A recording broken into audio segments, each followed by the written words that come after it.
everyone, welcome to Talk It Out. I'm Li Jingjing. The Chinese President Xi Jinping and the US President Joe Biden held a virtual meeting on November 16th. This is the first time the two leaders met face-to-face since Biden took office. And actually, just a few days ago before this virtual meeting, the two leaders also signed a joint declaration at COP26 in Glasgow to deal with climate change. Many issues have been raised and discussed during this virtual meeting, such as foreign policies, trade, and climate change. So, does it mean this meeting between the two leaders will help to ease the escalating tensions between the two big economies? Joining me today is Carlos Martinez. He is the co-founder of No Cold War and also the co-founder and editor of Friends of Socialist China. So, Carlos, you being a long-time advocate for peace with China, no Cold War with China. So, do you think this time the virtual meeting between the two leaders will actually ease the tensions? Well, there's certainly a welcome development. I think we should be sort of cautiously optimistic, but also at the same time realistic. The talks are an opportunity to start to bring relations between China and the US back on track, to take at least a first step back from the brink in terms of the new Cold War, military escalation, decoupling, and the trade war. And I think the fact that the talks took place so soon after the Glasgow Joint Declaration happened, which itself was a surprise, are signs that Washington, or some sections of ruling circles within Washington, are having second thoughts about a new Cold War, particularly this escalation over the last 2 years. You know, the US, first under Trump and now Biden, I think has been attempting something similar to, akin to Ronald Reagan's sort of so-called full court press against the Soviet Union in the 1980s. There was an arms race, military threats, military escalation, support for dissident movements, support for separatism, demonization in the media, sanctions, the removal of preferential trade treatment, and so on. And that full court press strategy was to some degree quite successful, and it undoubtedly had an impact on the Soviet Union and accelerated its decline. And clearly, the US has been hoping that will apply to China as well. But China's shown quite consistently from the 1980s onwards that its trajectory is actually very different to that of the Soviet Union. China has continued to get stronger. China's economy has continued to grow at a very impressive pace. People's living standards have continued to improve.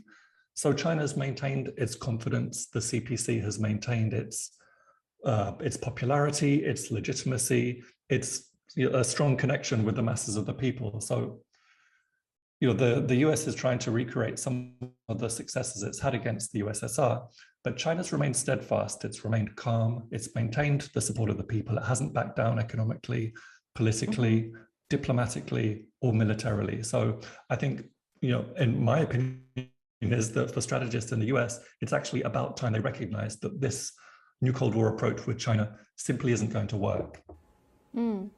I mean, the spokesperson for China used 4 words to describe this virtual meeting as candid, constructive, and substantive and productive. And this whole virtual meeting sounds very cooperative. But then also we've seen some analysis from experts from the US or China also saying this virtual meeting, although it sounds very cooperative and friendly, there's no breakthroughs. So do you think this meeting will actually bring some substantial changes? Yeah, I think it's more about setting a scene, setting up a possibility for further dialogue and cooperation, creating, if you like, the right mood music. I mean, the talks went on for 3.5 hours, I think, which is a good sign in itself. But that said, there were no new formulations, no new positions agreed. The two sides really reiterated their positions and clarified their red lines. But the simple fact of having such a high-level discussion, returning to a mood of discussion and cooperation is important and positive, especially coming so soon after Glasgow, after COP26, after the joint declaration between the US and China. because relations have really, over the last 2-3 years, been at their worst point since the early 1970s, since the Kissinger visit in 71, the Nixon visit in 72, then bilateral normalization in 79. The relations recently have gone back to almost as bad or almost as bad as they were before that point, before the rapprochement, before normalization, which is obviously, in terms of global politics, it's a very dangerous situation because actually collectively humanity has some very serious challenges to address that absolutely require the close coordination and cooperation of the two biggest economies in the world. During this talk, Biden actually said the US is not seeking to change the political system of China and will not strengthen the alliance against China. And this sounds a very positive thing and being featured by the media here, of course. So it's definitely being mentioned, being talked about during this virtual meeting. But on the other hand, I didn't see that on the readout from the White House. So apparently it was being discussed, but not being mentioned by the press release, the readouts from the US side. So I'm wondering, how do you see the differences between the readouts from China and the US? Yeah, I think on the Chinese side, there's complete clarity and message discipline within the leadership that,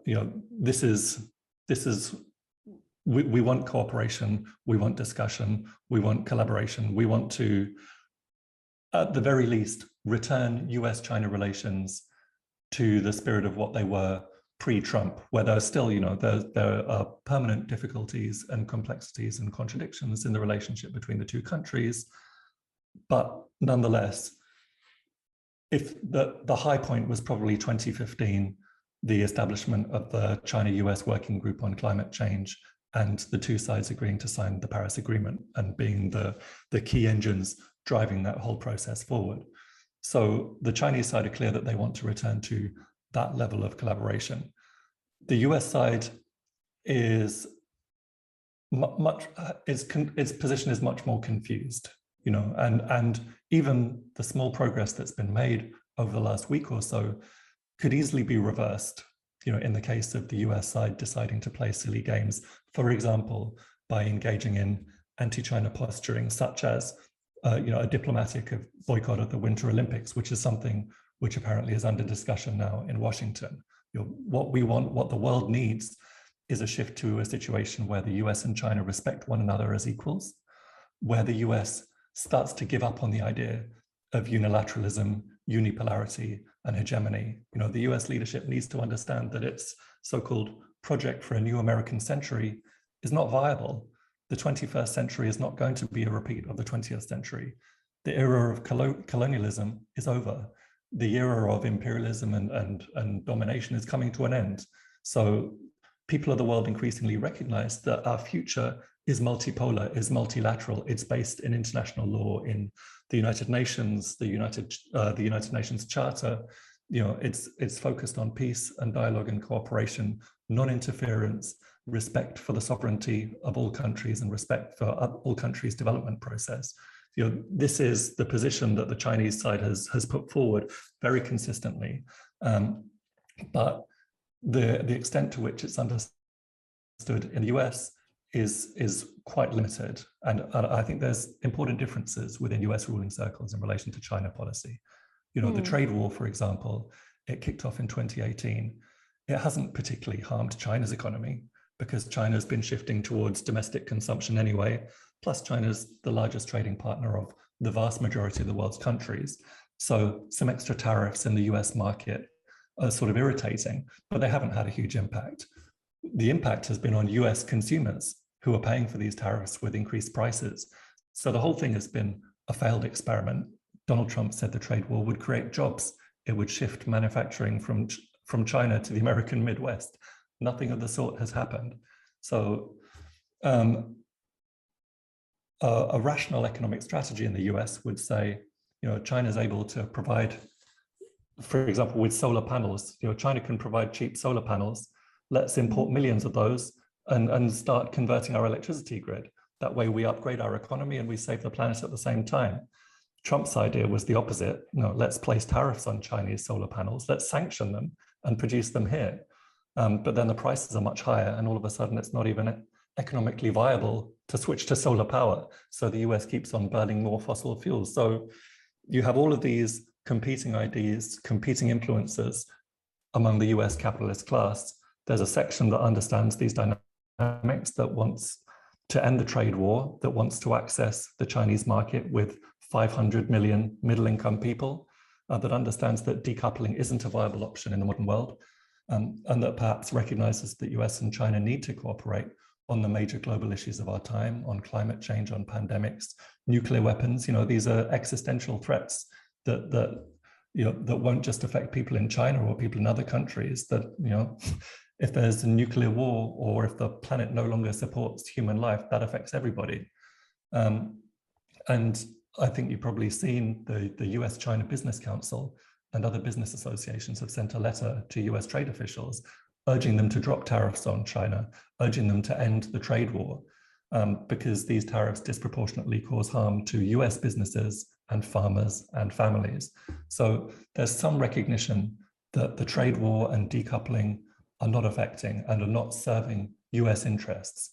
However, that's one voice in the US, in Washington, but I think for a long time, the louder voices in Washington have been those of the military-industrial complex, which is hugely influential and which has been pushing hard for escalation in the Pacific and for a further deepening of the new Cold War. So what we end up with from the US is a very contradictory and a very unpredictable foreign policy. And I think that helps to explain the differences that we see between the readouts from the Chinese side and the US side.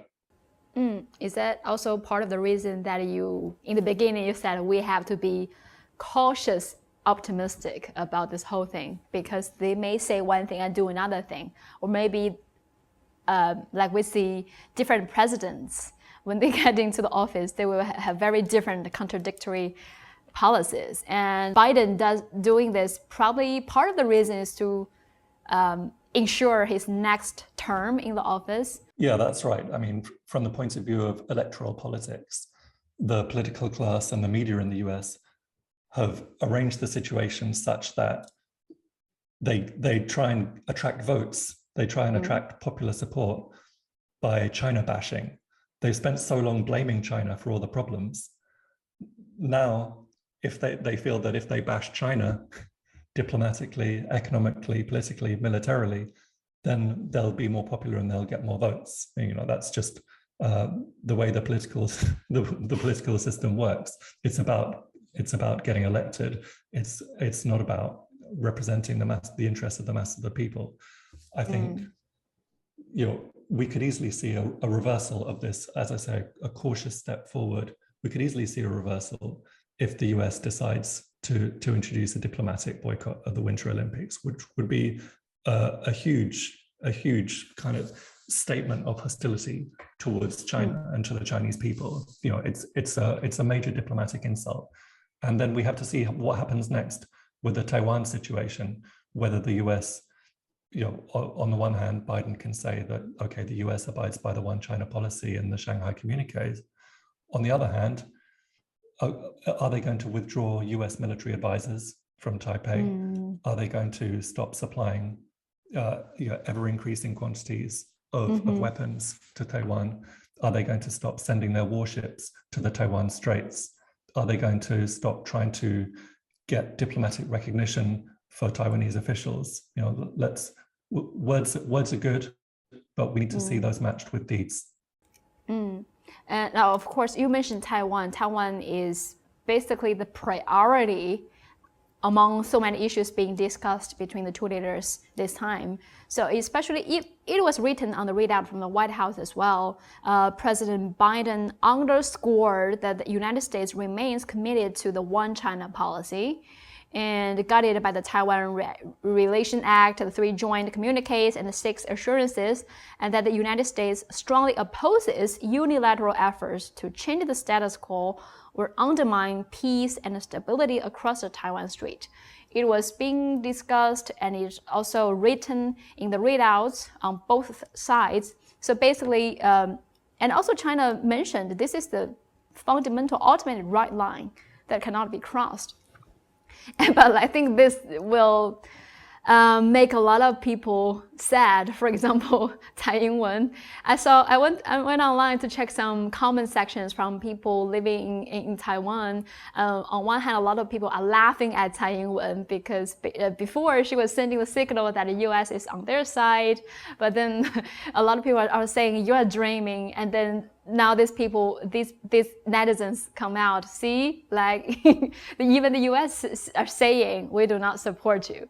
But then there are also other people pointing out that they should not depend on the U.S. because U.S. won't sacrifice their soldiers, their money on a war defending Taiwan. So I mean, how do you see this whole Taiwan issue and the new declarations between the two leaders? Thanks.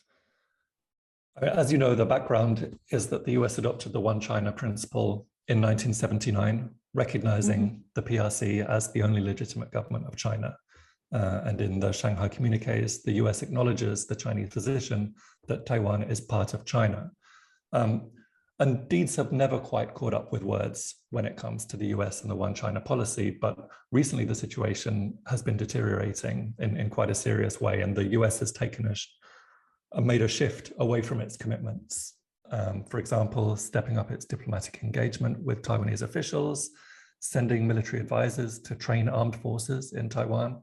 Both of these are a gross violation of the One-China policy and therefore of international law. Biden has said that the US would defend Taiwan in the case of an attempt by the mainland to forcibly reincorporate Taiwan into China. Again, that statement from Biden, which he doubled down on, he repeated it, is a shocking violation of international law and of a long agreed protocol between China and the US. China's always been 100% clear that its policy is for peaceful reunification, which is, I believe, the desire and the demand of the Chinese people. Taiwan has been recognized as part of China since the 17th century. Everyone wants this reunification to be peaceful. Everyone accepts that it may require an extended period of time and needs some patience. But of course, the mainland maintains the right to use force if separatist elements take action to declare Taiwan as an independent state and to make the division of China a permanent phenomenon. What country in the world is there that doesn't reserve the right to hold itself together by any means necessary? And the hypocrisy from the US and the supporters of Taiwanese independence is quite incredible. The US itself contains a number of island states. Unlike Taiwan, these were brought into the US through a process of colonization, ethnic cleansing, domination. The claims of Hawaii and Puerto Rico to independence are 1,000 times more legitimate than those of Taiwan. But how would Washington react if Hawaii moved to declare its independence? More than that, how would Washington react if China was sending military advisors to work with separatist forces in Hawaii? One doesn't need to spend too long thinking about that to see this, startling hypocrisy of the US on the question of Taiwan. I mean, there's simply no way that China will accept US support for Taiwanese separatism. The US has already done enough to disrupt China's reunification. Let's not forget, if the Truman administration hadn't sent its 7th Fleet to the Taiwan Straits in 1950, if it hadn't launched its genocidal Korean War in the same year, Taiwan would have returned to the mainland a long time ago. So any involvement by the US on this issue is not going to be looked upon kindly, will be seen as a form of meddling in China's affairs. So what's needed from the US is to reiterate its very strong commitment to the One-China policy. And it is interesting because officially, the US government always say One-China policy. They only recognize the Chinese government in Beijing as the legitimate one. But if you take a look at the media in the US, they always describe China and Taiwan like it's two different places. The US government doesn't have any embassy, even a consulate in Taiwan. So basically, officially, US government recognizes Taiwan is part of China. They only recognize the government in Beijing. So like we can see the different, what they say and what they do is quite contradictory. Exactly. I mean, what they say, what they're forced to say, is a matter of international law. The One China policy, the recognition of the government in Beijing as the sole legitimate representative of the Chinese people in international affairs, that's enshrined in international law, and the US can't go against that without being a pariah. But in reality, it does meddle in China's internal affairs. It does essentially, the media particularly treats Taiwan as if it were an independent state, and they always talk about sort of democratic Taipei, and try and introduce this line of division between China and Taiwan, that Taiwan fits into the so-called democratic world. And yeah, it's a continuation of a 70-year-long strategy to contain China, encircle China, and to overturn its revolution. I mean, everybody knows that any so-called independent Taiwan wouldn't be in the slightest bit independent. Its foreign policy would be written in Washington. Its army would be supplied, trained, overseen by Washington. It would be a bulwark of US hegemonism in East Asia, seeking to overturn the Chinese Revolution, seeking to roll back the world historic advances that have been made by the Chinese people since 1949. Biden told Xi that he supports the One China policy, but he also said, he kind of caveated that by saying, well, we also oppose unilateral efforts to change the status quo. And he's basically saying that China must guarantee that it won't escalate tensions with Taiwan and won't resort to force. But you can't ask China not to respond to provocation. The root of the problem is Taiwanese separatism and United States support for that separatism. If you want to guarantee peace in the Taiwan Strait, stop stoking up conflict, stop sending your warships, stop encouraging your allies in Britain, France, and Australia to send their warships, stop sending military advisors, stop giving all manner of support to separatist movements. You can absolutely guarantee that China's not going to act rashly or foolishly or to escalate unnecessarily, but it will respond to provocation. So if the United States wants peace, then it should stop its provocations. And also another thing is the cooperation to deal with climate change is another major topic during this virtual meeting.